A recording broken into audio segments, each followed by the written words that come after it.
Yeah. Right. Whakataka te hau ki te uru, whakataka te hau ki te tonga, kia mā hina ki uta, kia mā tara te kai. E hi ake ana te atakura, he tio, he huka, he hauhu, whihei Māori ora. Long morning to our information session today.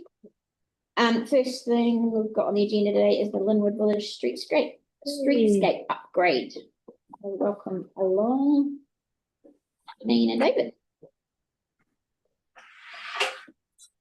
Oh, and Jake's joined us on too.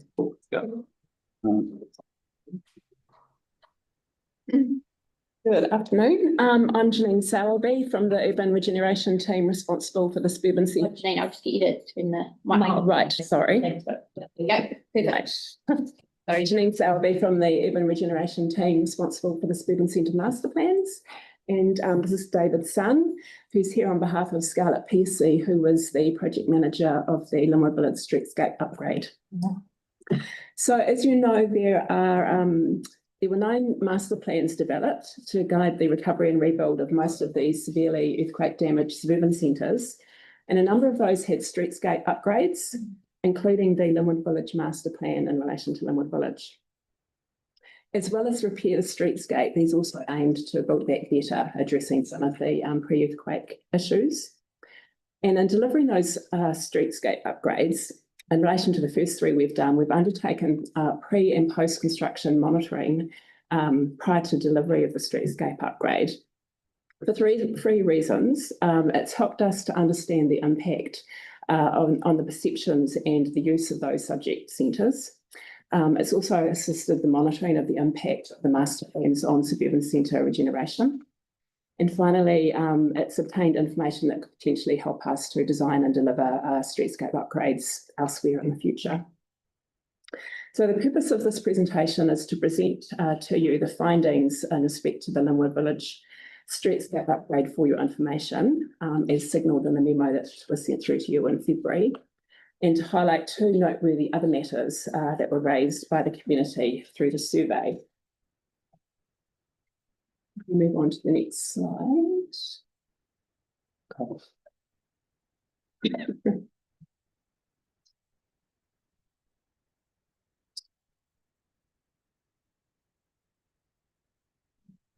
There we go. Okay. So in terms of background, the Linwood Village Master Plan was adopted by the Council in 2012. The relevant action is Action S1, which was to do with finalising and implementing the streetscape upgrade. The project objectives of which were to improve the look and feel of the street in a way that builds on the village's character, improves safety, supports good transport infrastructure, and creates a quality space for people. So the streetscape upgrade was completed in November of 2024. Here's some photos that show what it looked like prior to the streetscape upgrade, which was started in February of last year, with the major aspects of it completed in June last year and minor aspects of it completed in November. So in accordance with the community's aspirations, it included the following: Linwood Village signage to highlight the entry and exit points, and artwork reflecting Linwood's history, character and identity integrated into the intersections paving, again to further signal entry into the village. To improve traffic safety, it included a speed reduction limit to 30 kilometres per hour, traffic lanes at least 3.2 metres wide, and a revised northbound lane arrow marking towards Gloucester Street to improve traffic flow. To improve pedestrian safety, there were raised crossing platforms at the intersections of Stanmore Road with Hereford and Worcester Streets, and a paved crossing at Gloucester Street, all of which included tactile paving that considers the elderly and the disabled, and as well as a mid-block pedestrian crossing between Hereford and Worcester Street intersections. In terms of public transport, there were new bus shelters with seats at both bus stops provided, and raised curbs to make entering and exiting buses easier. 1.8 metre wide on-street cycle lanes were provided, as were 12 new cycle stands. Parking restrictions south of Gloucester Street were shortened from P30 to P10 on Stanmore Road's west side, to increase parking turnover.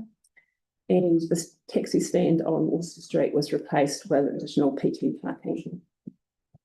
There was a new curb alignment, curb build-outs at intersections, and increased pavement width provided to maximise space on footpaths for street furniture and activity.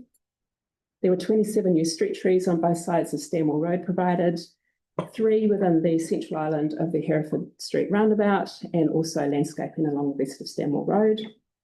And finally, there was spotlighting of the public artwork on the southeast corner of Stanmore Road and Worcester Street by a gobo light projected onto the footpath. As shown on the slide, there have been 2 aspects to the pre- and post-construction monitoring. Firstly, daily pedestrian and cyclist numbers were counted during comparative periods from early March to mid-May in 2023 pre-construction and again in 2025 post-construction. And secondly, pre- and post-construction surveys of the community were undertaken. In relation to the latter, we were pleased that we were pleased with the number and diversity of these survey respondents, with the dominant age grouping fairly evenly spread across ages 25 to 64 in both 23 and 25. The pre-construction survey had a higher percentage of respondents aged 24 and under, while the post-construction survey had a higher percentage of respondents aged over 65. Pedestrian and cyclist numbers were counted by sensors located on the northeast corner of the Stanmore and Worcester Street intersection. And the counts showed that in respect to north and south pedestrian numbers on Stanmore Road, pre-construction, they ranged from 306 to 538 per day.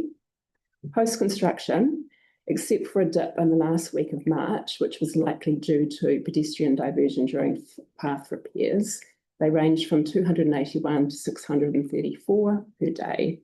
So a slightly lower low, but a higher high after delivery of the streetscape upgrade. In relation to east-west pedestrian numbers along the northern side of Worcester Street, pre-construction, they spanned from 166 to 305 per day. Post-construction, they had increased to 204 to 541 in early March to early April, but then dropped to 112 to 245, which was below the general pre-construction level from early April to mid-May. And what may have happened is that in light of the pedestrian movement higher north-south at that time, this could indicate that east-west pedestrians en route to a more diagonal destination may have deliberately diverted through and utilised Linwood Village on that north-south axis. In terms of cycling numbers, pre-construction, both the numbers and the pattern are really consistent with commuting. So there were midweek peaks up to 159 cyclists per day and weekend troughs down to 47. Whereas post-construction, the pattern's a bit more erratic, but with higher highs of up to 551 per day and lower lows down to 5. So I'm now going to hand over to David, who's going to tell you about the survey findings. All right, so these following slides are the survey results comparison in graphics. So especially focus on the objectives. So the first objective is improving the look and the feel of the street. So from the graphic, we can see the pre-construction survey shows that the strong agree and agree. The total number is about 14%, and it's increased to 56% post-construction. And the strongly disagree, dropped from 71% to 15%. That's a big improvement. So it's really good result. So the second objective is to building on the village's character.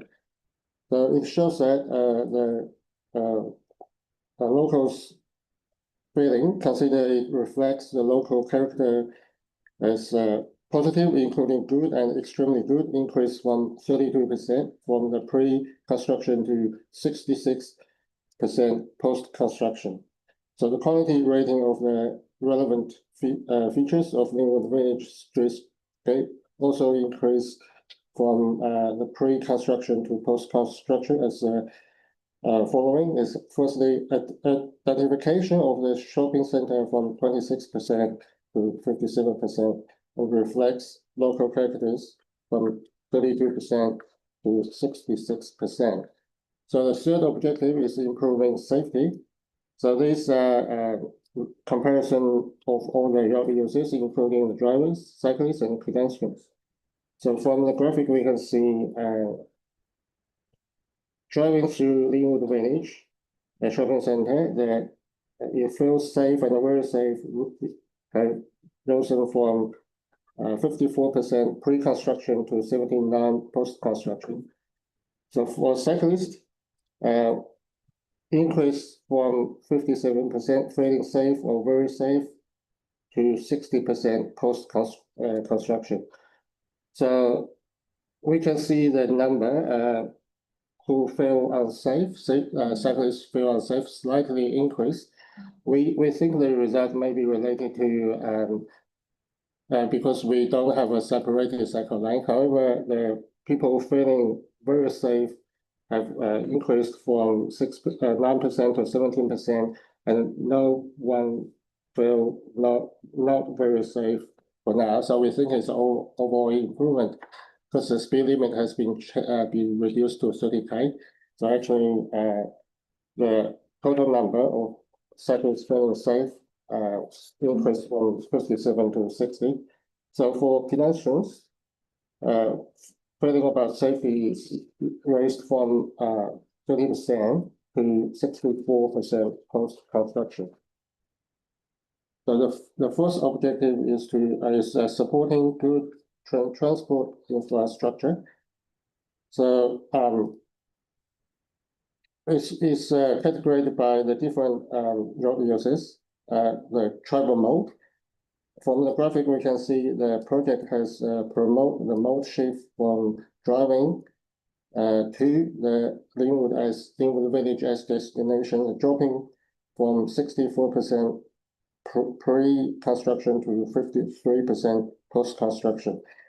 And people using cycles raised slightly from 16 to 18%, and more people are coming to Linwood Village by bus or walking. The bus passenger raised from 5% to 11%, and pedestrians increased from 55% to 64%. So the last objective is creating a quality space for people. So the results shows that the pedestrian improved significantly as a result of this streetscape upgrade from 67% pre-construction to 91% post-construction. Yeah, so people feels like it's made a good quality space for people walking around here, moving around in the village. So from the survey, there are some key findings for streetscape upgrading. So overall impression is improved significantly from 2023 to 2025 post-construction.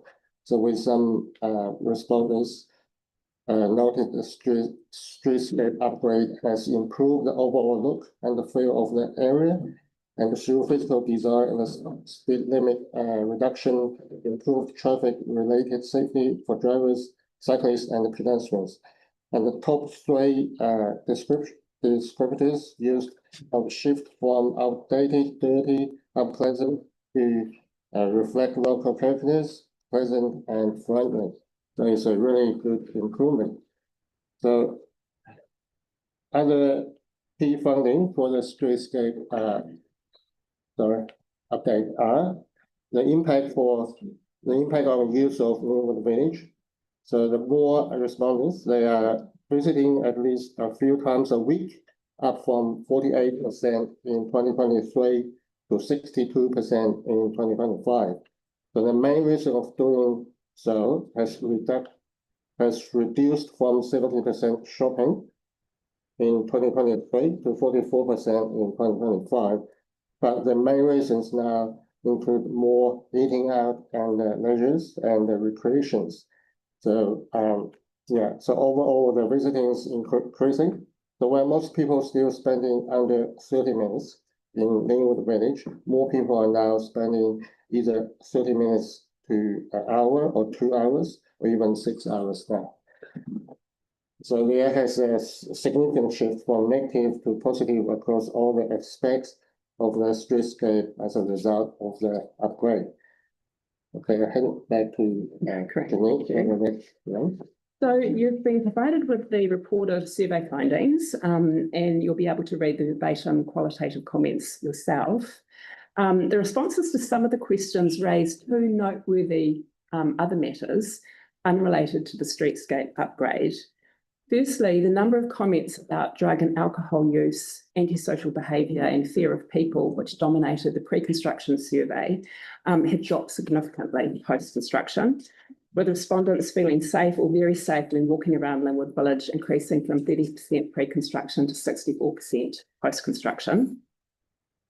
Although the council's city safety advisor hasn't received any complaints about Linwood Village recently, it'd still be helpful if you can encourage your constituents just to report any alcohol-related or antisocial behaviour to the police, just to assist their enforcement of the alcohol ban that the council adopted back in 2018, and also to address any intimidating or criminal behaviour. Secondly, the number of comments about the state of privately owned buildings and shops in Linwood Village, particularly the Talon Arms, also dropped significantly between 23 and 25.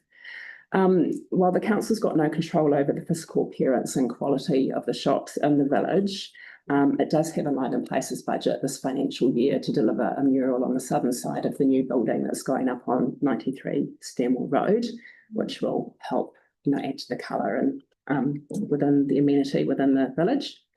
Also, council action earlier this year resulted in the Talon Arms site being sold back in June, and it's subsequently been cleared by the owner, who's now got a resource consent application in for development of this site for retail and commercial and residential activity. The fencing around the site will stay up in the place in the meantime, just to deter any further dumping or unlawful access, and the regulatory compliance staff will continue monitoring the site just to make sure that those nuisance activities don't recur. So all of the respondents' comments that required some form of response have been shared with the relevant council staff and New Zealand Police. Design staff in relation to any issues which could potentially inform the design and delivery of similar projects elsewhere. Real-time operations staff regarding the traffic light phasing. Road landscape staff regarding street and landscaping maintenance. Enforcement compliance staff regarding noise from Brady's Bar and property condition generally. Transport and New Zealand Police staff regarding excess traffic speed through the village and other driver behaviour. Community governance, policy and police staff regarding antisocial behaviour and that related to the liquor ban. Park staff regarding a couple of Doris Glass Reserve related comments. Facilities staff regarding a Linwood Community Arts Centre related comment. And finally, urban regen staff regarding a request for more colour in the village and also around the condition of vacant sites. So all of those staff responses I've collated. They advise that action's already been taken or is being taken to address the things that have been raised. And given the limited time now, I can send you through that collation of responses by memo if you would like me to. Yep, happy to do that. And as for the survey findings themselves, we're proposing to make them publicly available in a similar way that we did with the Woolston Village survey results, which was back in 2023, by adding links to the two documents that are attached to this briefing paper, linked through via the Linwood Village Master Plan webpage after this meeting.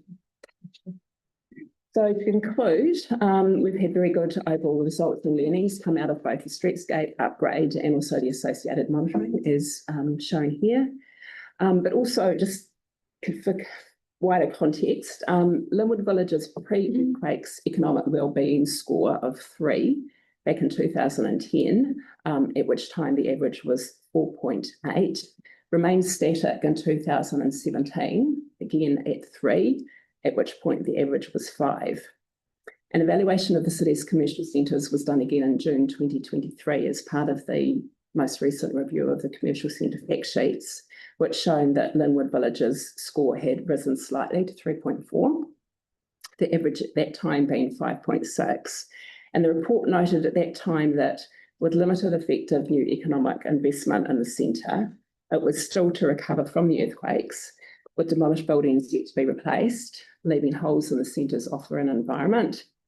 It was looking a bit second-rate and run down in places, and it required significant investment to help it function as envisaged as a neighbourhood centre as opposed to just a local convenience centre. However, the same report also positively noted a lot of new residential development in the area, and since then further residential development has occurred. Some of the centre's buildings have been repaired, reopened, rebuilt and tenanted with new businesses, and the streetscape upgrade has been completed. So the next review of the city's commercial centres will likely show an even greater improvement in Linwood Village. So that's the end of that. Would you have any questions or feedback on? I just want to say thank you, Janine and David and Scarlett, for both reporting on this and for doing it. It's made a difference. And Yeah. I'm really relieved that the report and the findings from the community have confirmed what my feeling, fairly locally and qualitative feedback, if you like, has been about it. It's given a measure of hope, and we've seen other enterprises and things have sprung up on the street. I feel sorry for those that didn't make it, but now that the streetscaping's happened, that's been an absolute factor. The biggest fear of the community at the moment is sort of reversion, because you quite correctly picked up the feeling, that dirty, antisocial behaviour, that sort of thing. And we're worried that will make a bit of a comeback, or there are signs with the withdrawal of neighbourhood policing that is making a bit of a comeback currently. So I look forward to receiving that memo, because I think an interagency approach of who we're going to call and encourage locals to not only make calls, but know who to call under certain circumstances that are happening on the street. Report. Sorry, that wasn't a question. Yeah, no, that's fine. My question is, can we keep in touch? Yes. For the long tail of the thing. Good recovery. Any more questions? More of gratitude. Thank you for all the work. One thing, a part of residents, and we have been in the area, and as John said, that it's great to see the qualitative and quantitative working together. I'm thinking about more businesses. So definitely it has built a confidence in the local businesses, like there's bakery shop and Bridie's is much more livelier than what it would have been at least 3 to 4 years ago, and so on. New businesses are showing interest. And if we can have any information which we can pass it on, or can, get people in touch with agencies which can also help them. I know council doesn't have any direct responsibility or obligation. However, from a greater good of community, we can help those businesses out. So people who are putting trust in the area and either interested in investment or already have, what can we provide for them in terms of supporting their businesses? One of the things on the urban regeneration team's work program this year is just to review how else potentially we can help those priority commercial centres like Linwood Village, Southern, etc. So we'll be having a think about that. So thank you. Jake's got a question. No, I don't. I just wanted to thank the team as well. Such a big and extensive bit of work. It would be remiss if the three of us didn't put in our thanks to the massive bit of work. Not just the hard infrastructure, but actually the reporting is really, really important as well. Okay. Emma, did you have something? Put something in the chat or want to say something? Yeah, sorry, I can't find my hand up button.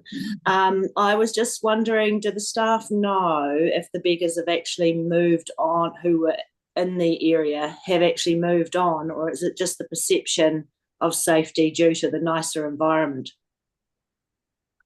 I don't know whether they've moved on. I understand that there is an outreach person from the City Mission who visits Linwood Village from time to time to see how they can assist and encourage people to move wherever and offer what help they can.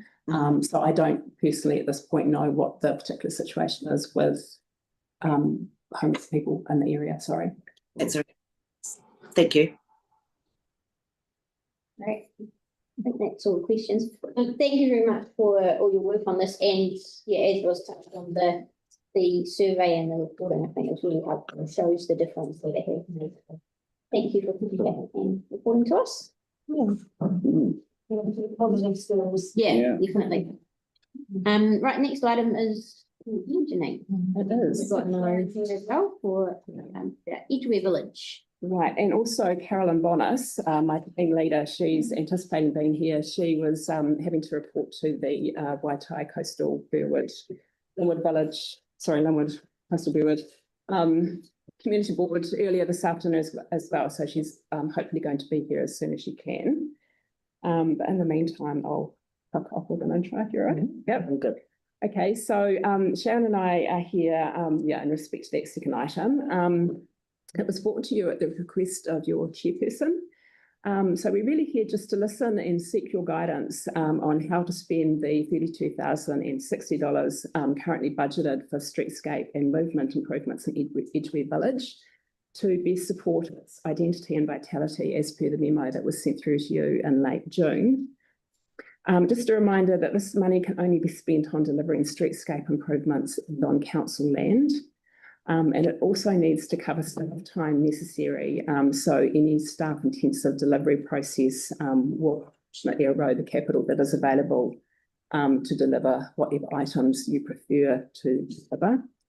We're suggesting that you choose one of two options. Either if you want to deliver some quick wins, that's potentially going to comprise a combination of some of the lower cost items, and the four that have been identified, either amending the 30km/h street signs to include the name of the centre, and or replanting the landscape beds, and or installing the drinking fountain, and or installing wayfinding signage. Or the second option would be to deliver one of the following higher cost items that may require carrying the existing budget forward beyond this financial year and obtaining additional funding from elsewhere, from, for example, the minor safety improvements budget, if that's possible, and or the next long-term plan. So potentially the two options there would be installing a curb build out on Edgeware Road on the western approach into Edgeware Village, either with or without some sort of sculptural feature that provides a gateway of some sort, or potentially installing new trees on Edgeware Road. So once we know what your preference is, we'll do a more detailed investigation and costings and come back to you post-election with that information for your decision. I'm following your question. Yeah, so thank you. Yeah, because I think thanks for this. There was an idea that came from people I've been talking to down there that if there was a kind of an entrance way at the western approach, so between Springfield Road and Trafalgar Street, so somewhere along there to provide a safe crossing, because the Edgeware Pool will be open there soon, and also to announce the 30k. And I wonder too what 30k is so far back towards Springfield Road. I just wonder if we could move that up and incorporate that with that narrowing and a tree and an entranceway there might be. And the other thing is that if something is over budget, which that would be, that we shouldn't let that stop us from selecting that, we could just put it in for an annual plan bid or an LTP bid if we have to. So we could use this money to start it. And so anyway, that's what I think the best spend would be, because I think that would be very good to have a safe crossing there. Yeah. Because that's one of the options, isn't it? It is, yeah. Thanks, Pauline. Ellie? Yeah, thank you. I'm really uncomfortable about words like we want to know what you want to deliver to us as the board. I don't understand why we're not asking the businesses, the residents, the shoppers, and holding almost to share an idea at the local community centre. This seems like a really good way to engage with the people who work and live in the area and have businesses in the area. I spoke to Peter Timms and Carolyn at the liquor shop, and of course they didn't know anything about this from the detailed information we've got. And I had some very definite responses from them, and I have permission to mention them. But again, it shouldn't be my job to be canvassing the local businesses on what they want. So I want to ask about the process here. They don't want drinking fountains, the people I spoke to. They don't want beaches because it encourages sitting and drinking. There were some really good bits of feedback from them. Also, the point that Pauline's made about the pool is a really valid one. We don't know, well, we do from having had the pool there in the past, but I think we need to see what that area needs when the pool goes in. So my question is, could we wait and see what happens in the area once the pool goes in? And could we include the people who shop there, live there, work there in these decisions? I feel really uncomfortable making these decisions around a board table. So there's a budget of 32,000. It's left over from when the Edgware Village Master Plan was funded with LGP. Yeah, That's a very small amount of money. yeah. It's not going to do a huge significant, and we're reluctant to spend a lot of it on engagement if the board has an idea what the community You don't need to spend a lot on engagement with respect. You just need to have the local councillor and the local board members down there, get a few sticky pads, get people to stick them on the wall. We'll take pictures of them and send them to you. Yeah, that's fine. I'm trying to sound as helpful as possible, but you may pick up I'm slightly frustrated as well. 32,000 may not seem a lot of money to us, and it's not in the scheme of things when you look at the stuff we've done. Yeah. But if you can engage with your people in your, in your environment and community, I don't care whether it's 10K, but let's get the feedback from the people who are there and what they would like. That's But have we already engaged on some of this? Come up Ellie? Work on the master plan stuff? My understanding that the original list of potential items was put together by Urban Regen and transport staff based on alive in places type projects that had worked well elsewhere, based on the fact that it had to be projects on council land that have a streetscape related sort of function, things that would be useful, things that would be temporary, that could also be permanent or relocatable, and more recently supplemented by the three things that you had identified, Councillor Cotter. I'm sure the communities talked to us about this, and that's where the planter boxes came from, an idea there. And I think someone in the community, it might have been Peggy, wanted a drinking fountain, but I don't think anybody else really does. But so they have come through from the community. I'm pretty sure these options. I'm not sure when the businesses were last engaged. I think Ellie's got a little bit of a fair point. We had engagement with the businesses just after the cycleway opened, which was like 2017, which was when they were all completely against doing anything else. Was that the one up at English Park? We had the big meeting up there. Yeah. And I don't believe we've done any engagement with businesses since then. So I get Ellie's point and tend to agree that if we can do some type of engagement. But we've also got to remember it's not just the business owners, it's also all the consumers. Absolutely. So would we go out with this kind of a list or trim it down a bit? I mean, if you have too many options, it gets complex, isn't it?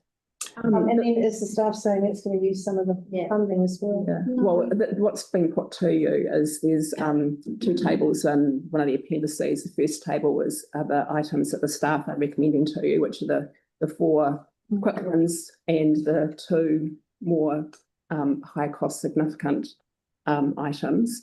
Potentially you could restrict it to those ones because most of the ones in the subsequent list have already been delivered in some way, like the plant boxes and some seating and tree up lighting, etc. So you go out with 4. No, I don't think we go out with anything. I mean, I think the point is that look, people aren't numpties and they know their environment and they know their business and whatever. So I think what we need to do is basically get down into the community centre, which is, Emma's down there with her team, and we invite people in, give people a rough idea of what things will cost. A drinking fountain will cost you about 5K, planting will cost you 6K. Just give people a choice of what they might like and if there's anything outside of that they want, get them to put that forward as well. I think it's a brilliant opportunity to engage. Emma, you're busting to say something. Go ahead. My personal opinion, so I have actually in my other role just completed the this St Albans community survey, and the result there is and has come up with transform the shopping area into a pedestrian friendly village square with greenery, seating and outdoor dining. So that's what that's come up with. My personal thoughts on this is that we're sitting as members here to govern, not to do. So I won't be out there on the street getting any more comments from people. Ellie? I'm not suggesting that, Emma. Also, I personally think that we have an asset coming into this community that has taken 16 years, is going to bring huge numbers of people into that area, huge numbers of young people into the area. So anything that we put forward should be about the safety, improving the safety in the area for those most vulnerable in our community who are going to be coming in there. Are you saying that the businesses and the people who shop there and some of the residents that aren't part of your organisation don't have a right or shouldn't be encouraged to have their say on what happens to this area? Well, I think that they have had their say for a long time. I mean, the original plan came from giving the edge to Edgeware, which was put together in the 80s, I think. So all of that information that's come through this process, all of that time, has been based on people's and businesses' opinion. And we hear the same every time we ask. We do hear the sort of same stuff. I mean, have you got any major? Has someone come to you with anything major that sits outside what's on the table here, Ellie? That we should be worried. Like you said, I'm not going to hit the streets and sort of ask people in a kind of a strategic. Can I just finish? You've asked me. So what I have done is spoken to 2 businesses. And what I've heard from them is that they really like the planting, but there are things they do not like. But as one person said to me, I've just seen this now and I need to go through it and digest it. And it's not just the businesses. I spoke to those ones because I've got their numbers on my phone. That's right, I did speak to someone down there and she said to me, I wish that the car park could be fixed so it didn't flood. Now I said, well, that's a private car park, but still, is there something that the council can do, or does this come into that area that could help that? So I don't know why you wouldn't want people to feed into this so that we get something that we can take the people with us on. Because we sitting around this table understand things like, well, we've just been told that's private land. Yeah, so you tell people don't do it on private. People aren't stupid. That's what I said. But I've made my position, and you obviously don't necessarily agree. Oh, I'm just adding to the conversation, Ellie. Okay. But my thought is it's safety. We've got a huge, amazing asset coming into that community, into that village, and as the people who are responsible for that, we need to make it safe. Yeah, thanks for making that point, Emma. And that's helpful to have that feedback from that survey as well. Janine, is what you're after from us today, is it a steer on which of those two options? So either the quick wins or the higher cost? Yes. Right. So what are the feelings? So we're not deciding which of those quick wins we would want. No quick wins. The quick wins, which Janine mentioned, were the street signs, name signs, landscape planting, drinking fountain signage, etc. Well, I don't want to make a decision on that because there could be people that use the area a lot that have got other ideas that are also quick wins. I mean, this is what I'm really frustrated Go about. for the western entrance and trees, because I think that's something that everyone would support. People are always wanting more trees.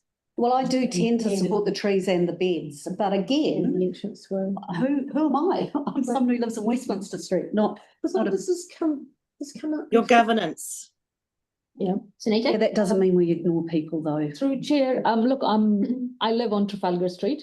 If you look at the peak times between Edgware and Trafalgar, where traffic is blocking up by the lights, and children 3 o'clock peak times, morning and afternoon, they are biking, that is unsafe. And now thinking that pool will start, more people, more traffic, that area. So safety would be priority for me than anything else, wherever we can put our money to. Do we know what the pool has had to do as part of the development around safety? You know, whenever anyone builds something or puts something in as part of resource consent and so forth, there's got to be safety audits and things like that. Are we aware of what will be in place once the pool is completed around that? So there will be road patrol, that kind of things will be there. There'll be what, sorry? Road patrol, you know how children do when school starts, start of the school and end of the school. So if school is bringing a group of people, a group of young people, they'll do a patrol, like they'll block where the west, and they will block the traffic and so on. But those are very. No, I mean development things, sorry. Yeah. But there won't be any, because like, Really? what can they do on our roads though, council road? In terms of. Well, whenever you put in a resource consent or anything like that, as you'll know, there are requirements around visibility, access, things like that, safety audits and so forth. So I'm just wondering what has been done around that, if anything, because I think that would be helpful to know before we start. I don't know exact details, but it wouldn't, it's up to people how, because if you look at both, two entrances are going to be there, one from Trafalgar, where all the fencing is at the moment. Yeah, no, I remember. And the one is that little alleyway. All I'm asking is there something that the council, that the pool has had to do around That will be design, There are going to be any changes to either Trafalgar. Because I think decision for us is to rank, and Ali, I agree with your point that we should ask people. But if the money is limited, and I don't know about the process, but if we have to make a decision, safety needs to take priority over any other asset. All we're asking for at this point is for your steer around what your preference is, so that we can go away and further look at that and come back to this costing. So we're not asking. No, absolutely. And then I suppose that we would. But looking at the list, I would be like, we should put money towards improving safety in the area. That's me. Yeah, sure. Just bearing in mind, it's quite a narrow scape to this. It's only streetscaping. It's only on the council land. And it's 32K budget. So I think I don't want to steer to one or the other, but I just want to highlight any past consultation or research that's been done, consultation with the community, I think should be what becomes the cornerstone of the decision here. Because even though this is limited to streetscaping, I think the correct answer is the one that leads toward the outcome that the community has expressed before. And there has been mentioned, there have been some prior consultations. We've consulted as part of the master plan before the money was withdrawn, because the businesses didn't want any further disruption. Sure. And that was very difficult to implement anything, because anything that involved any loss of parking, particularly from Cranford to Colombo, where they lose businesses or they threaten to leave, things like that. So it's really, and they don't want anything dug up. So it's very challenging to think, what can you do? And that's another reason why maybe going down the western end might be a good place to just do something that's going to add to safety. Emma, do you have something else? I was just going to say, I mean, the village is looking fairly good at the moment. As far as the streetscape's concerned, and the plantings and things are good. The community gardener goes down there once every couple of weeks and tidies up all the gardens, and the new community garden coordinator has planted all the grasses and things. They look really good, don't they? Yeah, they look great. So, again, you've got things happening down there by other parts of the community that work in the area, and, safety. It does have to, it's come up in every single report that's been done for the 20 years I've been a resident, and they want to be able to make that a walkable village. That's the Who's they? well, the people who respond to surveys and have done since 2006. Right. Okay. I just think it's a bit broader than that, Emma. That's all. I mean, and I agree with John what you said about what's gone before, but I think the two issues there are, firstly, how old is that? Because the area is changing a lot, and also, the pool and any safety designs or audits that are required around that. I think they're really important to consider as we move forward. I know some people that find that car park around, where Crisp is, incredibly hot in the summer because of all of the asphalt and things like that. Is that council land on the edge of the car park? I don't know. Could mature trees with canopy be planted there to give an almost sort of plaza type feel to that? I don't know, but I'd really like some feedback from people in the area, businesses and people who work there and people who live there. I think that we've got the plantings on the council land now. I don't think there's any other council land there, Ellie. What, around the edge of the car park? You go straight to footpaths. Yeah. And then you've got infrastructure issues, remember, putting trees in. So I think but only if there are services there. And we don't know. There's any room for trees there. Oh, well, I wouldn't like to dismiss that, because I think that would look absolutely beautiful with trees over there. Car parks. They can't go on the footpaths. There's no room. Well, I don't know, but I'd like to. No, I don't, because there's actually room, on the very edge of the. Anyway, I'm not going. That's not something. $34,000. 32. Oh, 32. Oops. It's just gone down, yeah. So I'm not really hearing a clear consensus. I almost feel like there's more information needed, like that feedback that John's talking about from the past. Sure. Maybe some, I don't know, even that survey that you're talking about, Emma, if we could, that sort of information, I think. And I am just also mindful of the fact that we are not meant to be making decisions in this forum. Well, I know that maybe, this is part of what I do for my work. So the beautifying Edgware Village has been in the community strategy since 2013. The artworks around the place, the light, which was done by the council, but it was put forward by the community, the planters. I know that, another part of it is getting some flags, perhaps some flags in there and things like that. But all that work has actually been probably, done by the community. There's a real input. And I just don't get what you're trying to prove, Ellie, with all your comments, because the community is quite connected down there. The business owners talk with the community organisations down there and things like that. Everyone's sort of basically on the same board as beautifying it, fixing the flooding, making it safer. And as our role sitting around these tables, the thing that we can do is make it safer. And the other stuff is happening. It is beautifying. It is a real village. It's got a real feel, and we've just sat here and listened to another village that we've put a huge amount of work and effort into, and look at the change around, and that automatically bring the people in. They'll start doing this, the same stuff there as well. Emma, firstly, I want to say I'm not trying to prove anything with any comments. What I want is to actually have the right people, as many as possible, feeding into what we should do with this money. And when I've spoken to a couple of businesses and I immediately get a sense and hear from them, we don't want a water fountain. We don't want more benches because it encourages people to sit and drink, which has been an issue down there. That means that some of the things that are being suggested are not things that some people in the Edgware Village want. So that's my point, is that we have a disconnect here, and it just would be nice to have a barbecue down at the community centre and have stickies and ask people what they want in Edgware. So have we got a consensus on safety?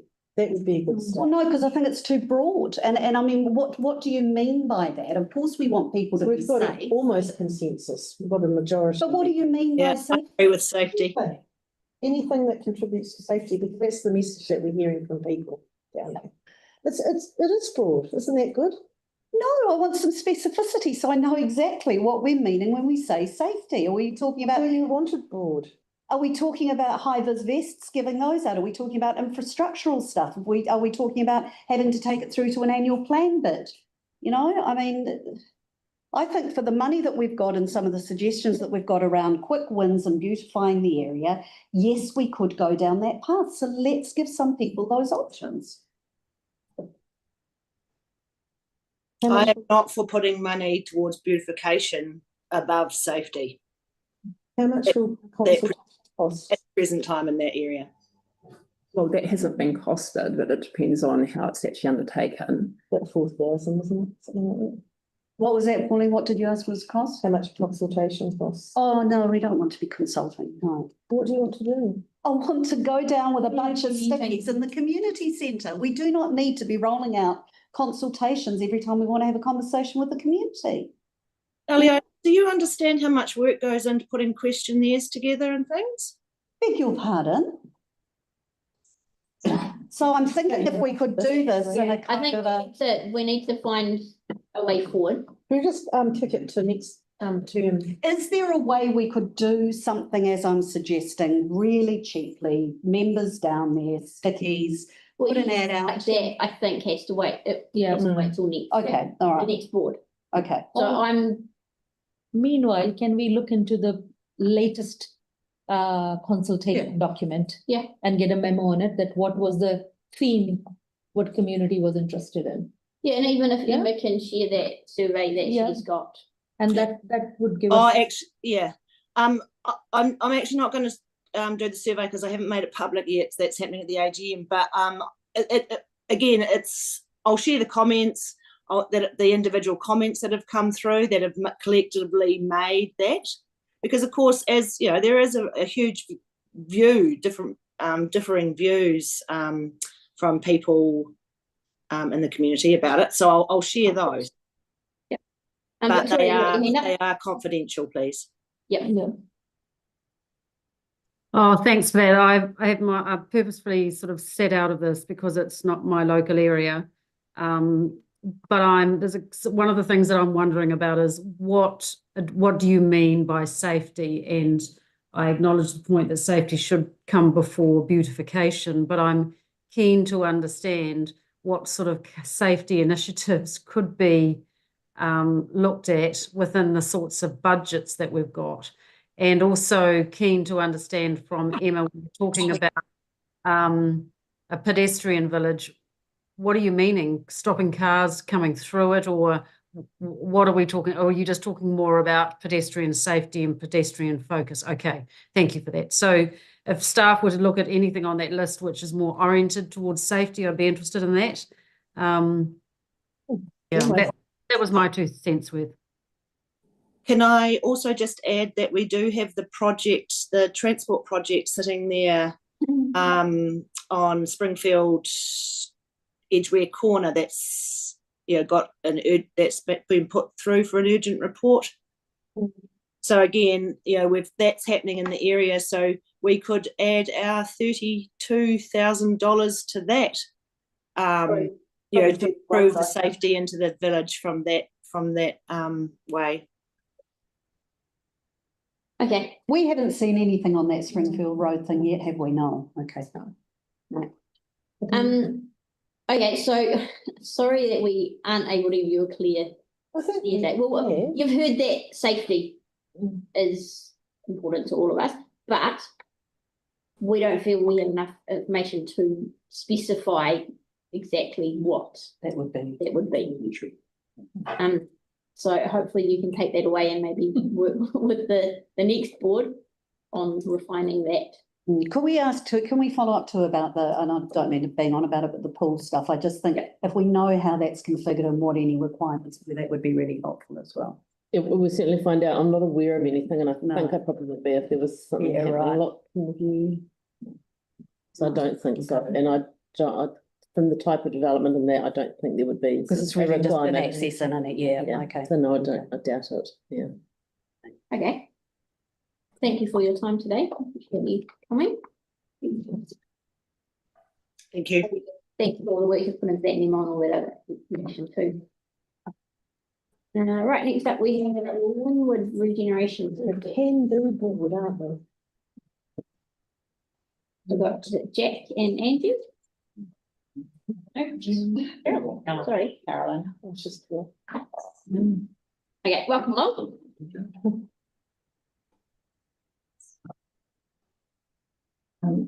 So yeah, Jack can't be here today, but I'm Caroline, I'm team leader for Urban Regeneration team, and Angie's been working closely with Jack on this project, so she's going to introduce it to you today.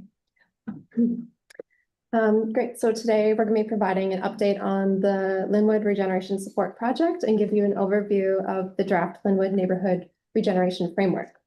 And we have a fairly short amount of time, so I'm going to roll through pretty quickly. There's a bit more information on the slides than what we'll cover, so we can come back to anything if there's questions, and there's more detail in the attachments that you would have received as well.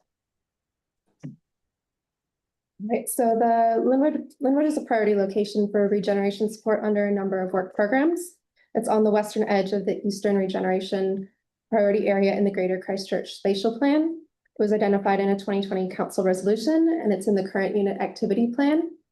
It's also the next part of the next tranche of local area planning in the Otatahi Christchurch planning program.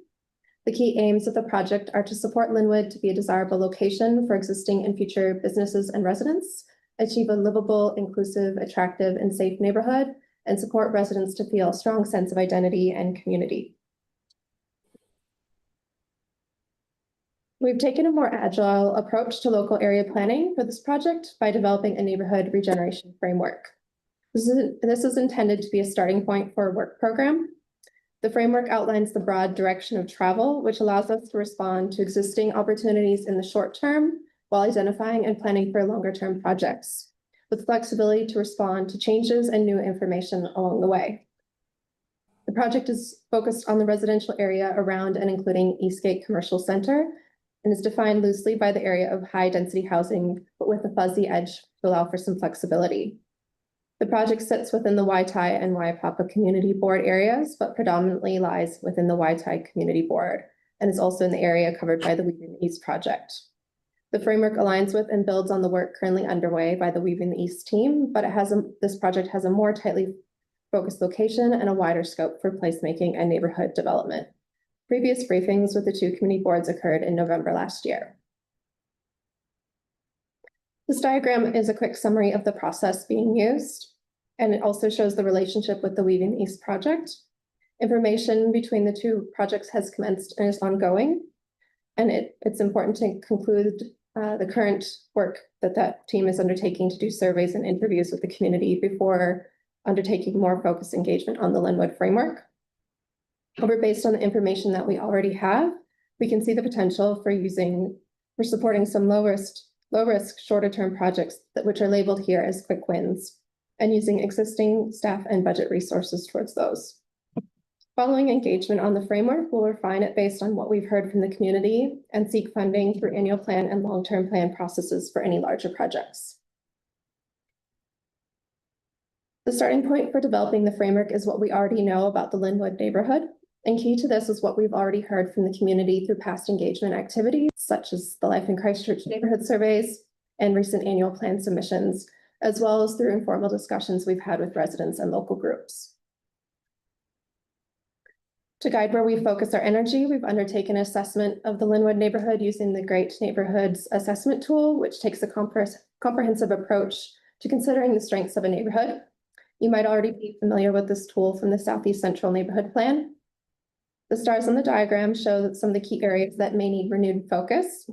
These include clean and accessible waterways, suitable quantity and location of housing, strong identity and sense of place, prosperous economy and supporting community infrastructure, and a highly connected and accessible neighborhood across a range of modes.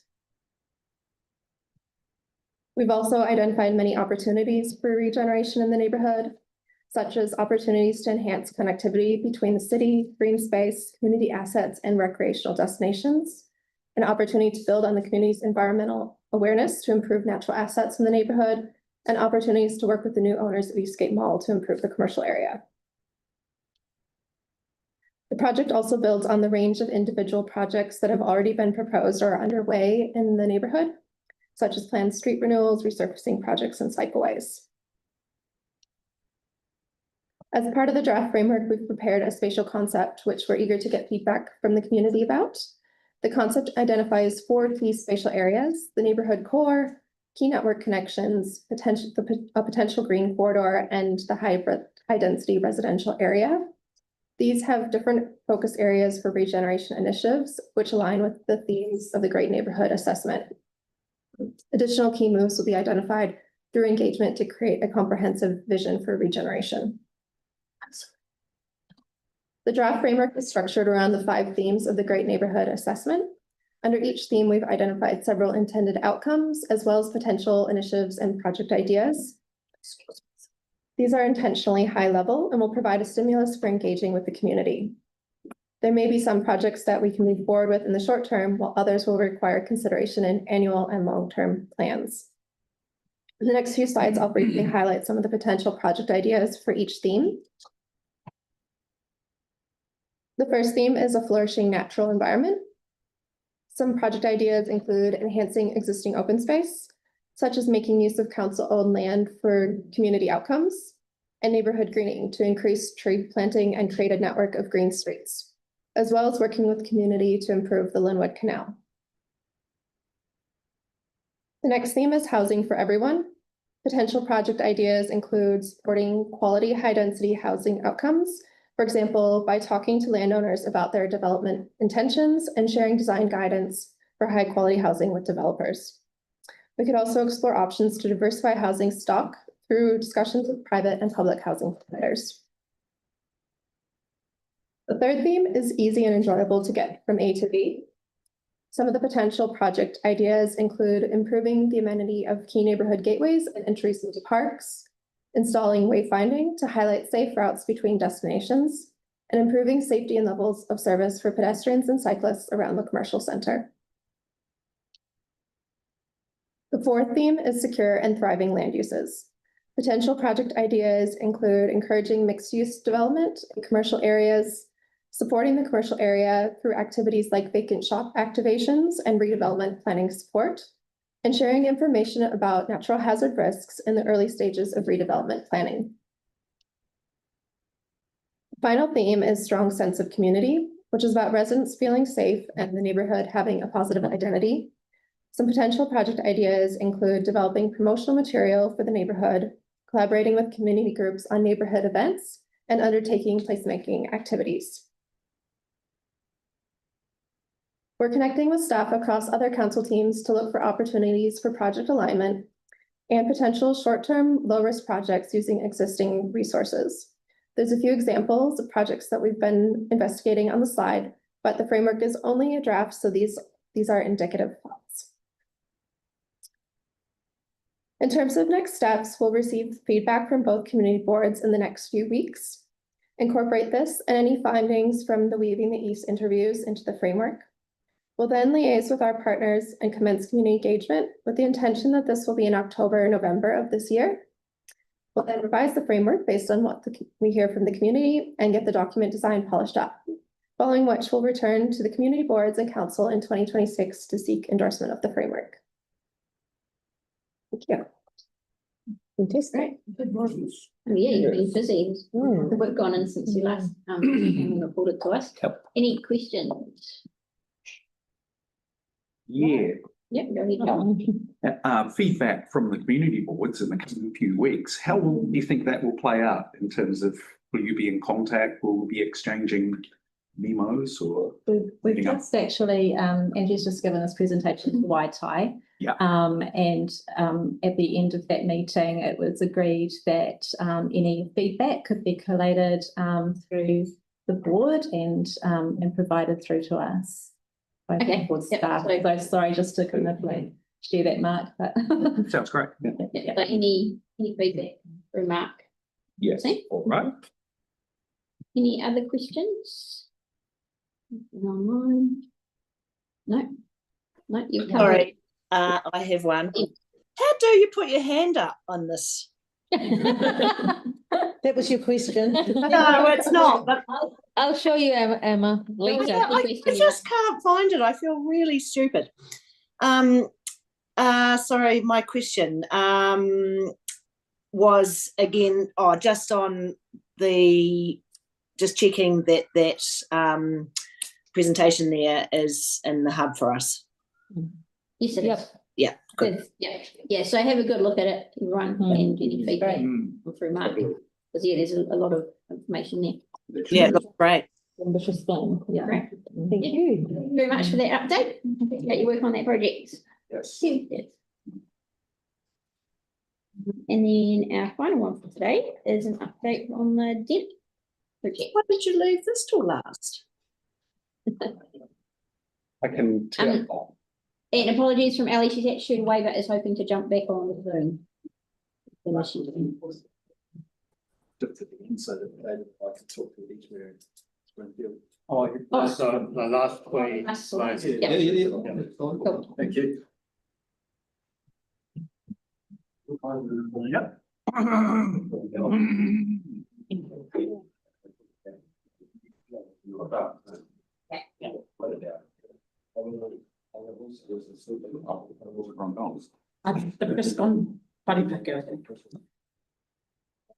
It's not board excluded.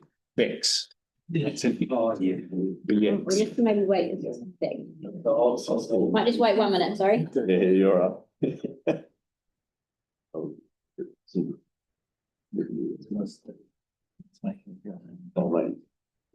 making me feel higher, but that's my book page is higher, mate. Yeah.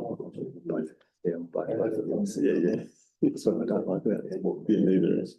So interesting. Yeah.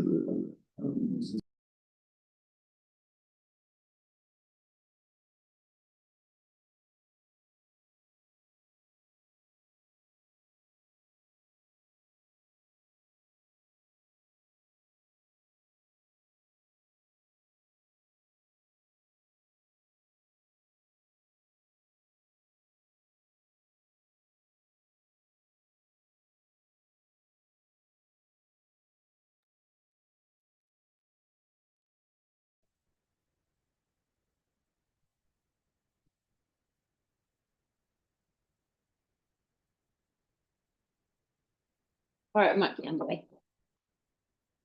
Well, Very much. I'm Lachlan Bevan from the Traffic Operations team, the Transport Unit. With me, I've got David McCormick. An action come to us through the annual plan process to look at pedestrian improvements at the Springfield and Edgware intersection and to report back to the board. Although it's within the DEMP area, which is why we've kind of jumped into the DEMP presentation, we're looking to progress this through our minor safety interventions program. We're here to present a concept plan that we've developed and put together and seek feedback from the board and answer any questions that you might have. David here has done the bulk of the work, so I'll pass over to him. So yeah, just where do I need to point?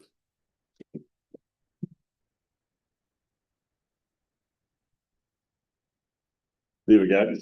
So for the pedestrian improvements, we've done investigation so far for the concept plan.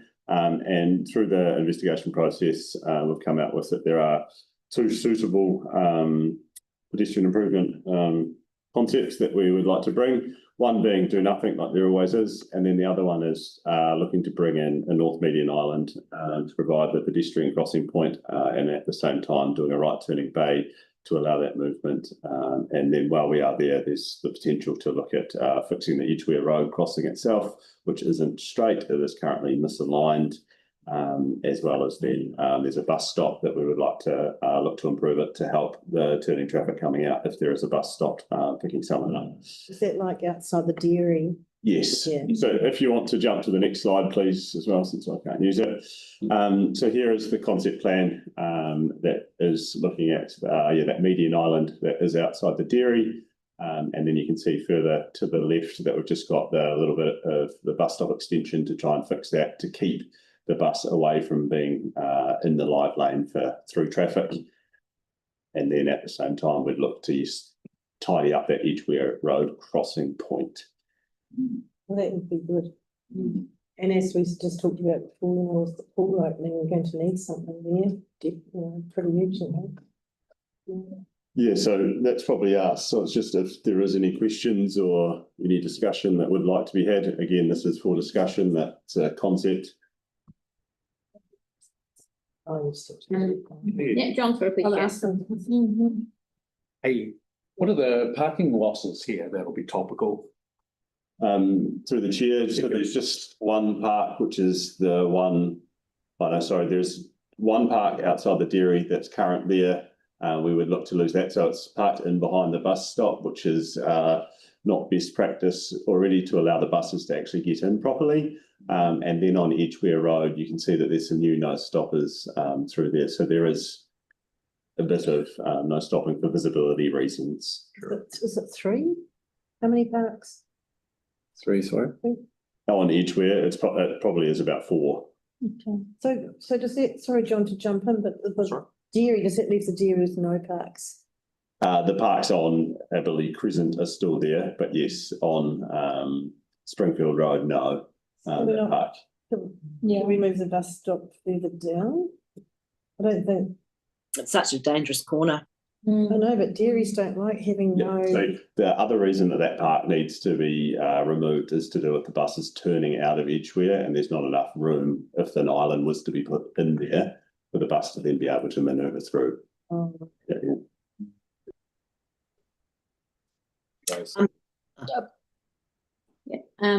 Victoria, did you have your hand up before?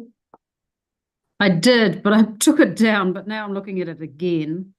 Can you just clarify, is there already a car park outside the dairy and it will be removed under this proposal? There is one park, yeah, it's a P5, and under this proposal shown here, it would be removed. Because there's no room for the bus to turn. Victoria stays. There's, Yeah, look, I understand that, but it won't be popular. No. Is there any option to put the island further somewhere else on Springfield? I see, yeah, I mean, we've only got this one option at the moment. So is there another option for another place that you could put it on Springfield? Can I add, so before you answer that, can I just add to that another place as well, because I'm just thinking of the foot traffic from the park. So the foot traffic from the park has to actually cross the road to get to where it is, and perhaps it could be better on the other side. On the south side of Edgware. Yeah, so through the chair, we investigated looking to put the median island on the south side, but again, with traffic turning out of Edgware onto Springfield, you would not be able to get a rubbish truck around there unless we were to put the median island far further back than where that flush median is painted currently. It also then would not allow us to have a right turn bay into Edgware off Springfield, and it would then mean that most vehicles pulling into Edgware would be then stuck out and straight through traffic like that. So we had investigated it, but had removed it as an option. The other element to that too is that the further away we get from the intersection, the less inclined people are to use it. It's not the desire line at the moment. Yeah, as well as the pedestrian volumes, it was very even. It was 19 and 21 for the hour that we had the pedestrian counts done. So that's on both sides of the intersection. Yeah. Can you explain to me how you've straightened up, realigned the intersection, what you've done there to make it? Didn't you say you The were? island on Edgware Road? So You've moved the centre line, have you? No, sorry, it's to straighten that bus stop where it talks about the bus stop extension beside the dairy. It's to straighten up there so that the bus is not pushed out into the live lane. So at the moment, the curve does not continue straight and the bus stop gets narrowed to less than the 2.5 metres. So it goes from 2.5 metres at the start down to 1 metre, which then means the bus is actually sitting out into the traffic lane. Yeah. Yeah. Oh, so that's the bit you're talking Yes, about. that was Because straight. those intersection Edgware and Aberley don't align. I thought you were talking about trying to align them. And is there any way we can cut in a car park for the dairy? We probably looked at that too. Into the footpath. Those are sorts of things that are possible. I guess for context, their minor safety interventions program normally works on smaller budgets. So as soon as we get into more curb work, then we're certainly pushing the cost of that a bit higher. But maybe it starts to get beyond that. Maybe it'd be good to bring back the costing an option for us to look at, because I think that dairy will suffer losing just that 1P5, because that's the nature of dairies, isn't it? And then noting that no one can park at stop for the dairies are way up there if they're coming that way. So a bus stop requires 14 metres leading in. That's best practice for them to be able to pull in safely to get into their bus stop. So yes, if we were to go down that, we would have to then look to move the bus stop to a different location. So it's more than just that park being lost, that is, we would then have to look at actually moving that bus stop itself. But even if the car park was, even if it could be cut in to the footpath. We'd need to look at that a bit further. I'm not sure that there's perhaps a possibility given the placement of it relative to the bus. I mean, you'd have to cut the footpath in all the way to the bus stop, really, wouldn't you? So just have one, yeah. That would let the bus come. Do you think it's worth having a look at that? And then it's also the visibility of the intersections, and that's the problem that we still need visibility for the intersections and the ability for vehicles to turn out of Edgware as well. So yeah, there's a lot going on there. So we'd have to further investigate. It's a really rotten intersection. It's not nice at all. So for clarity, the bus route that bus stop serves turns left into Edgware Road and right out of Edgware Road from the north, or to and from the north. Victoria. Yeah, thank you. I'm with Pauline on that. That removing that 1P5 would, will be difficult to get across the line. And I wonder whether then, if you're talking about moving the bus stop, whether you actually don't take it north of Pitt Place. Is that an option? So we would have to look at the tree. The tree itself is very close, so we would have to remove a tree to move it any further. No, I mean on the other side of Pitt Place intersection. So on Springfield Road, more towards up St Albans end on the next block. Yeah, where the cursor is now. So yes, we would have to investigate that further and understand the PT requirements as well of that bus stop to understand where everyone's coming from. That might be the solution, I think, because I mean it's not very far, is it? Right. It gets out of all of that noise. And it might actually alleviate some of the chaos there. Yeah, Because even cars coming out of Aberley and turning left into Springfield, you know, it's pretty chaotic as well. I mean, if you've got a bus stop, you'd be like, street. Yeah, so we will investigate that. Would you? That'd be great. Okay, yeah, that would be good if you can take away that feedback. I mean, because look at the bus stop. There used to be one on Edgware Road, just down to the east of Manchester Street, on the left-hand side going down. They just took that out and put it across the other side of Madras. That's a huge distance that people now have to walk. There's nothing between Edgware Village and the east side of Madras Street, so it's quite a long one. So, I mean, what we're talking here is a very small distance. It should be okay, in my view, to look at anyway. And then we'd have to consult, wouldn't we? Absolutely, yeah, absolutely. But I think apart from that, if we can solve that, I think that's just going to be really helpful for everybody here. Yeah, it's certainly going to make it a lot safer for people crossing, isn't it? Yeah. Needed for a long time. And especially, as we've been talking about earlier with the pool. Families going to the pool and park will back again. So, any further questions or comments? Just a question. I'm not 100% on this question, but have we inquired about a signal crossing here, or is it out of the scope? In terms of cost, yes. Yeah. Yeah, Okay. yeah, significantly higher cost for it once you get traffic signals involved. Does this resolves, because I have seen near misses when people are coming from Edgware and going straight towards Emberley Park. Does this design sort of minimizes the risk? Which near misses have you seen? Have you seen with motor vehicles or with Cars. with straight through crowd? Straight through, yeah. Because of the distance, people are, and they have to constantly look at both sides, especially peak hours. Yeah, I think primarily it's about addressing the pedestrian issue. So just on that, sorry if I may, see where you've got on the south side of Edgware Road near the intersection of Springfield, you've got the build out there. So is that going to remove the left turn lane there? I think there is a left turn lane there, isn't there, at the moment? On Edgware Road? Yes, see. There's enough Yeah. space. That's right, yeah. But that, in that plan, that curb's not being changed, is it? Around the corner, if you're turning left from Edgware into Springfield, the curb's. Currently you can get No, it's not. two It's cars not. there. But we do need to deal with the island that's currently there in order to allow buses to get around that corner. So We have to shift the island over basically, so it does narrow up that Edgware Road approach. So there'll only be one lane going forward and turning left and right, the one lane, and that just causes a bit of added frustration. Yeah. for people. That's actually quite a What big, can you do? that's quite big. So in a sense, because you've actually moved that centre line over, you have almost realigned heavily It's with Edgware a a bit. little bit.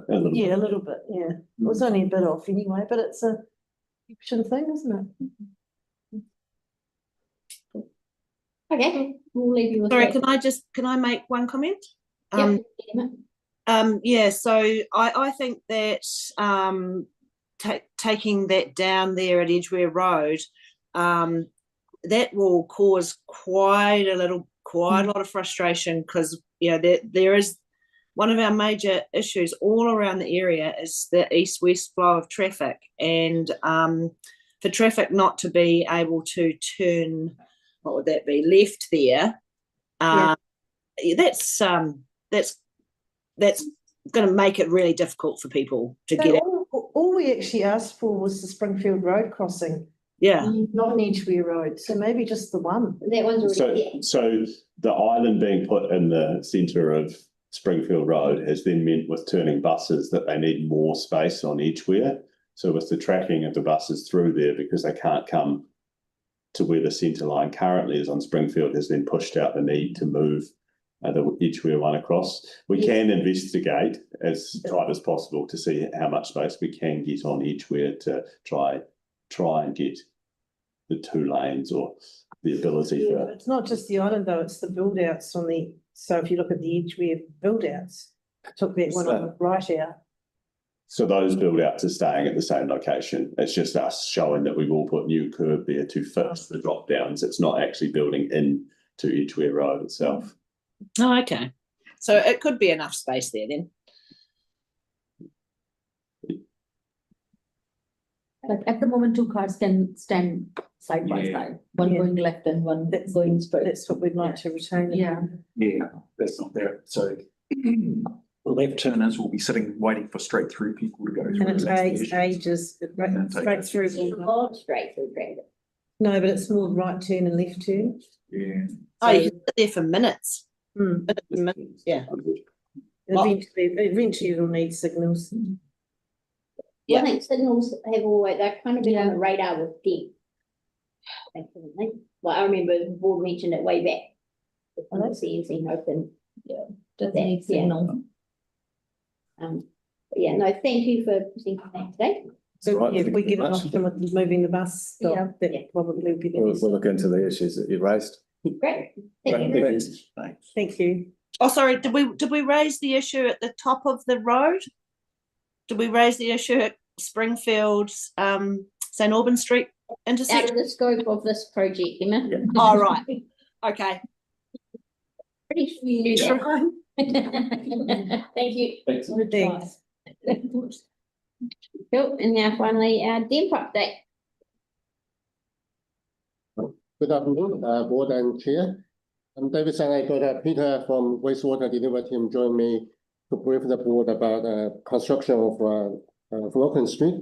So we jump onto that item first. So Peter is ready to go after that. Courtney Street. Oh, we've changed. Flocken Street. Oh, Flocken. So we talk about Flocken first. Okay. Then Yeah. come back to Courtney. So it's probably a lot easier if I explain up at the front, so I can put to that screen. So this is quite a large project that's both replacing the wastewater line, which runs right down Flockton, and then after that upgrading the pavement because of the increased traffic flow through there, through to the northern motorway. And David had the pavement as a separate project, and I had the wastewater. We got together and decided to do a combined contract. And so now I've got a contractor on board, March Construction, and Ed will be their subcontractor doing the roading. And it seems to have worked out quite well, rather than have March go through and do all the pipe work and then Ed come through afterwards and do the road, and the actual duration is a lot longer. Oh, I see. Oh, that's good. It's power, isn't it? So we've got March on board, and at the moment they are working in Squire, and they finished Carrick a couple of weeks ago. And we think we've got a really good contract because we got some really good feedback from Carrick, from the residents in Carrick, which is good. And so the program for this is that they want to take as little time as possible. It's still quite a long project. They start around about mid-September and it'll run through probably until early April next year. So March is because we've got stage 1A and stage 1B. And what they're doing is they're using two crews. So the first crew start down here at Carrick and they work their way towards Westminster. At the same time, crew 2 start here and work their way towards Westminster. So when they get up to Westminster and complete that piece, Ed come in behind them, and there's Ed down there. And then March move down the road. And one crew starts at the pump station down in Harrison, and they work their way towards Flockton. That's quite a slow piece of work because it's very deep and quite complex. And then the second crew, they start down at this intersection and work up towards Carrick. And then once they finish this short piece, they'll do this piece here from Warrington through to Harrison. Some of this will be night works, especially out in the intersection here. And so we'll get a bit of feedback of publicity out on that. And then when that's finished, it will start out here and come up to here and finish the pavement works. At the moment, I think we'll do 3 start work notices. So we'll do one for this portion here, and then we'll do one for the Harrison and the bottom of Flockton, and then the next one will be this piece from Warrington because there's night works in there. The bus route is going to change. Bus route's normally down Flockton. Heading into the city, it's going to go down Aylesford, and where it can, it might come through these streets. And then on the return journey, it's going to go up, is it Francis Street up here? It's going to be fun because Residents won't like big that, won't bumps. Yeah, that's right. But, you know, luckily we do have a very good contract. They are going to do a lot of liaison. So we'll produce a start work notice, which will go out to everybody in the street. And I think probably we'll put it in boxes down Aylesford as well, because they'll be effective, because a lot of the people, even though we're going to close Flockton for the full length to through traffic, people will still be able to access their properties down these various side streets. And the contractor is going to liaise with everybody as they roll forward, because they'll have, even though the street is closed to through traffic, they have a rolling sort of work site with, you know, with gates front and back. And this is what they've done in Carrick and Squire. We closed Carrick at Flockton Street for about, I think it was a week or 2 weeks. And people just came in from the Aylesford end, and they just the contractor just worked in with everybody. They door knocked, used notices, and that's what we expect this time round. So we'll do our start work notice, and then they will do more detailed liaison with residents when they're close to starting, and then that will follow on through the project. That will include letting residents know about those bus detours down Aylesford. Yeah. So in our start work notice, we'll tell them about the bus detours. Yeah. And we also tell them that, you know, the contractors are open to liaison and the rest of it. But it's going to be quite disruptive. It's a big job. But there's, you know, no other way around it. It is good having the two contractors working in with each other rather than having one project following the other. Yeah. True. So I'll probably update you monthly just to keep people in the loop. That's fantastic. Because you currently got the stop go traffic lights down. You've got one. Yeah, they've got some, I think they're coming out tomorrow. They've got some lights here in Westminster. And the idea is that is to actually control the flow. So if people are less inclined to go down. Yeah. I've been taking down in Thornton. Yeah. And of course, they'll do the same down the other end on Warrington. Yeah. Yeah. Very good. Any questions? No. No, sounds like it's all going very well. Yeah, right. Yeah, very well. Thank you. Yes. Oh, and so, sorry, just quickly. Yeah. Francis will get a letter drop, will they? Even just something about the bus route. Yeah, okay. Yeah, no, we'll put Francis in the loop. And apologies for it because they won't like it. Yes.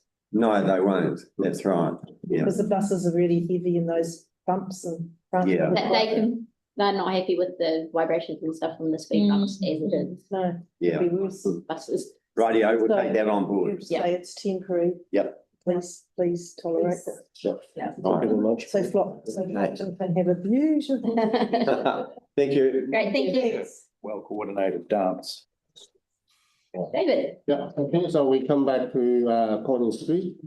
So after receiving the notice of motion from board regarding Collins Street, we talked to Dr. Shantana, he's a DEM independent traffic expert, for comments, and also engage Abilene.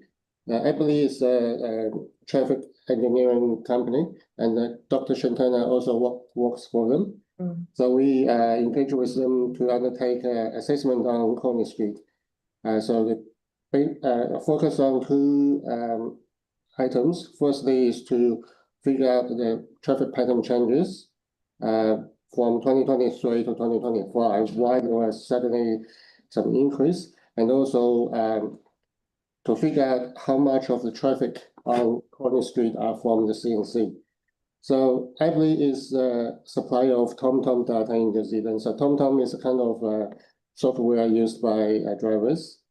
So they use those data to do the analyze. So the methodology is to draw the screen line on the map to include Connie Street in the middle, and they figure out 6 directions.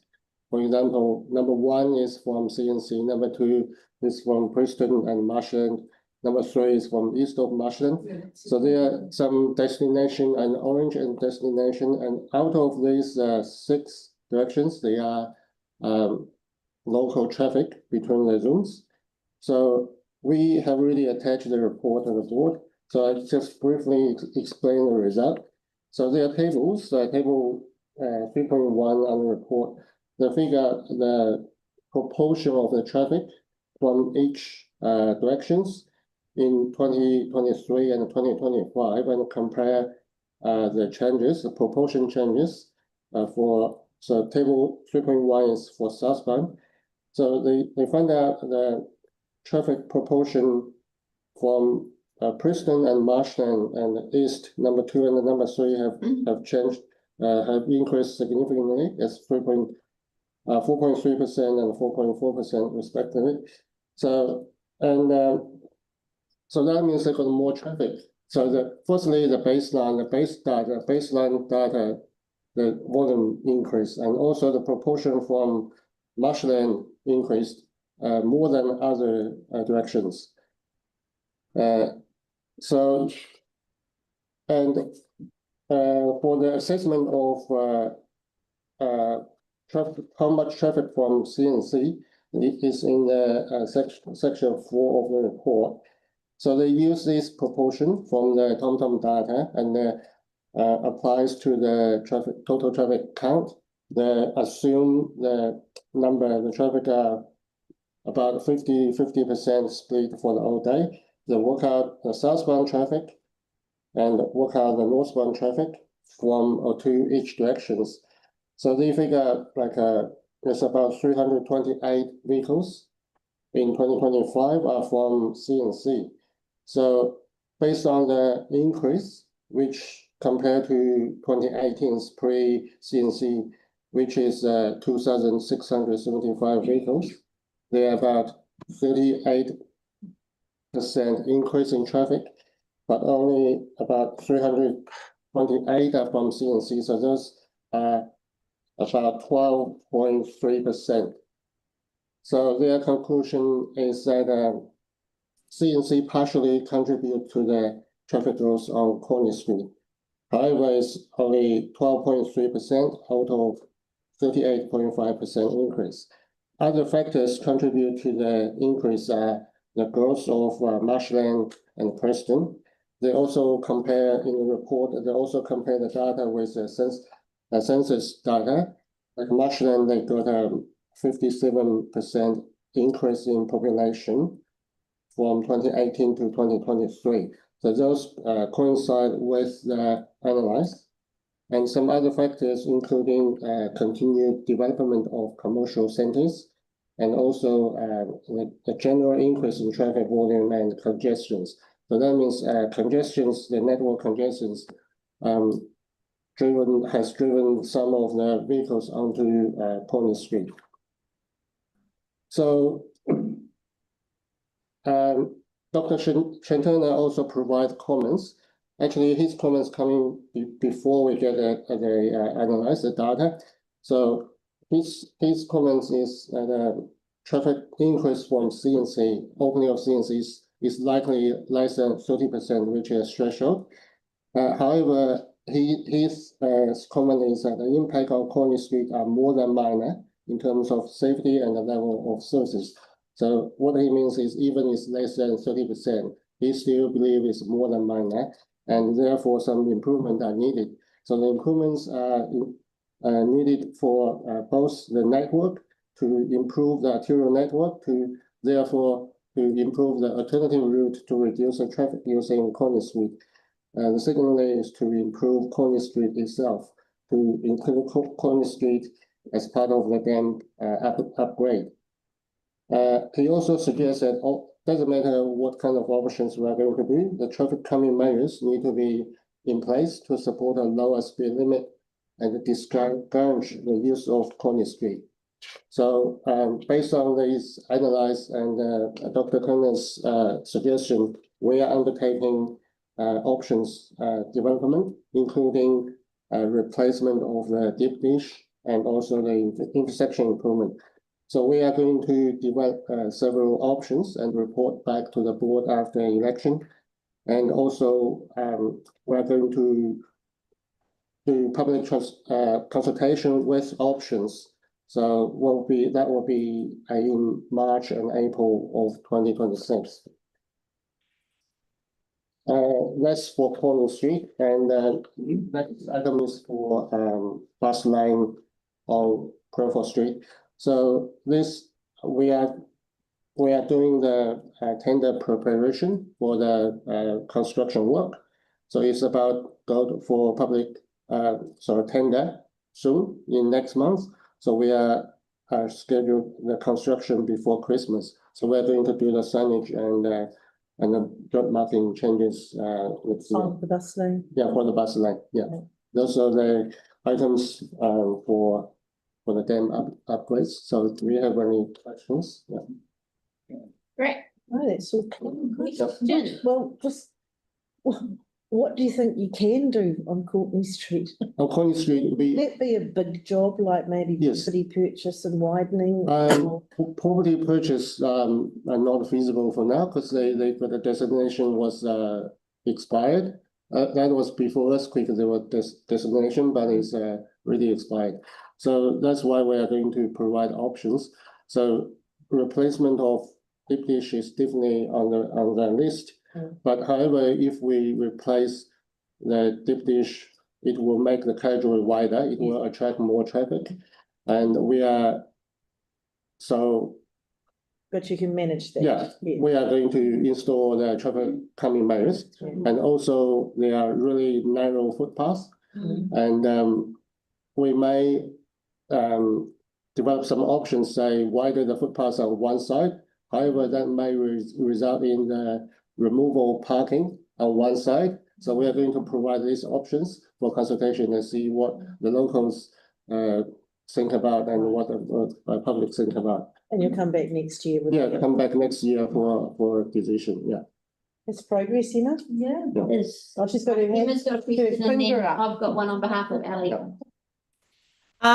I just want to point out that there was an agreed plan with the community. So, and to save council's money, is it possible to actually go and do that initial meeting consultation with the residents on the street before you come up with your 4 options?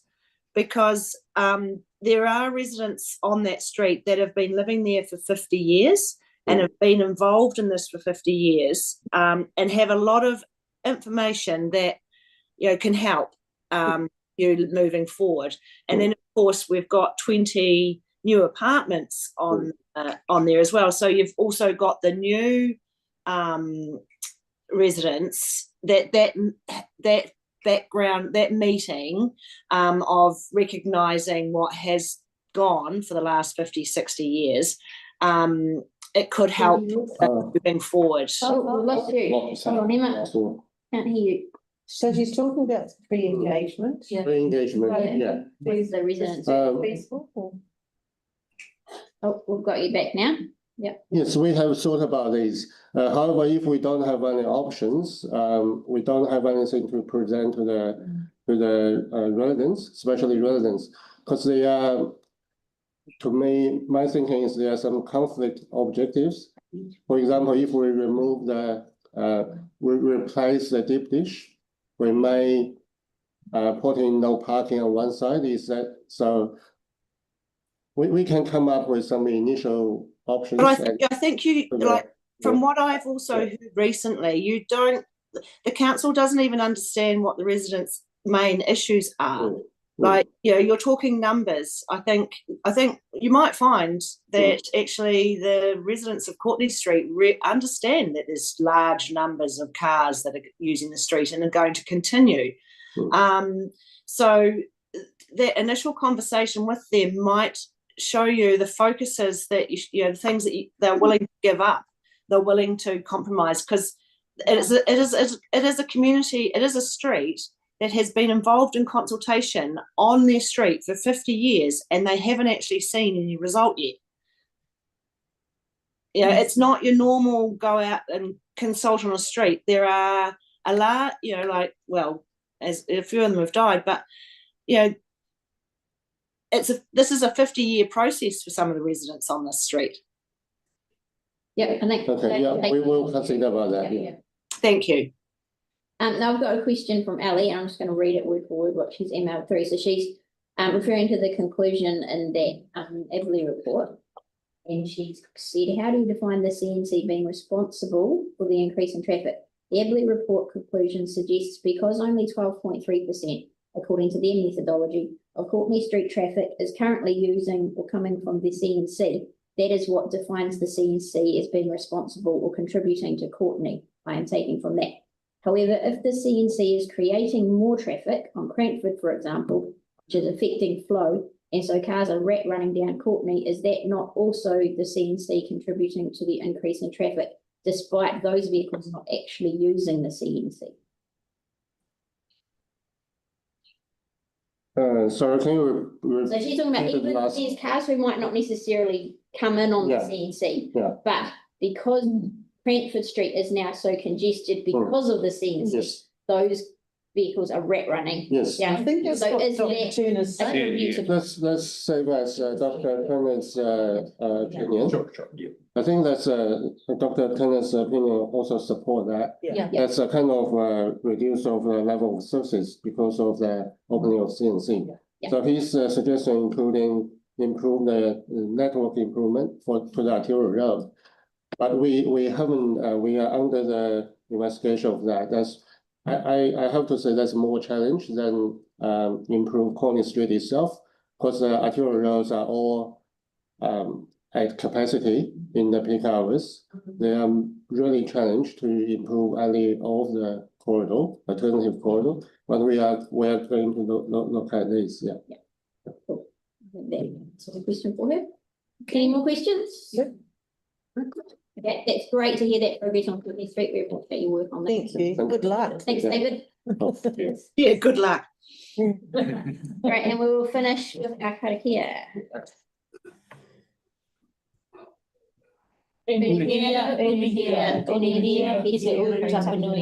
Kia watia, kia mama, te nako, te tina na te wairoa te ikata takatana.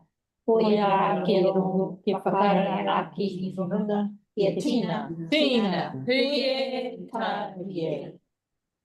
Everyone?